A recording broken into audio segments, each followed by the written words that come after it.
राम राम भगत जी। राम राम। आओ भगत जी बैठिए, खड़े क्यों हो?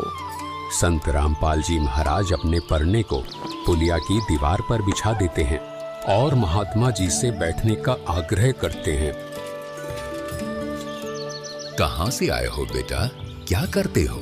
भगत जी, वैसे तो मेरा गांव धनाना है, जिला सोनीपत में पड़ता है। अब एक छोटा सा मकान बनाकर रोहतक में रहता हूँ। जूनियर इंजीनियर था, लेकिन अब नौकरी छोड़ दी है। बेटा, तेरे धनाना और रोहतक वाले घर के बारे में तो मैं अच्छी तरह से जानता हूँ और यह भी जानता हूँ कि तेरे 2 पुत्र और 2 पुत्री हैं। मैं तो यह पूछ रहा था कि इस जन्म से पहले तेरा घर कहाँ था? अरे, इन महात्मा जी को मेरे बारे में इतना कैसे पता है? महात्मा जी, जन्म से पहले हम सतलोक में थे, वही हमारा घर था। लगता है ये भगत जी राधा स्वामी पंथ के अनुयायी हैं। इनको सत्य का ज्ञान कराना चाहिए। मेरे गुरुजी स्वामी रामदेवानंद जी हैं। मेरे भगवान कबीर देव जी सृष्टि के रचनहार है, वही सतपुरुष है। कुछ पंथ वाले सतलोक के विषय में तो बताते हैं, लेकिन वे सतपुरुष को निराकार बताते हैं, जो कि बिल्कुल झूठ है।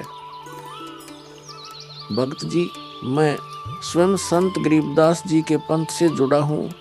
संत गरीबदास जी गांव छुड़ानी, जिला झज्जर वाले थे और उनको 10 वर्ष की उम्र में कबीर परमात्मा जी जिंदा महात्मा के रूप में मिले थे। उसके बाद कबीर परमात्मा जी गरीबदास जी की आत्मा को अपने साथ सतलोक ले गए थे और वहाँ की सारी व्यवस्था दिखाकर उन्हें इस धरती पर वापस छोड़ा था।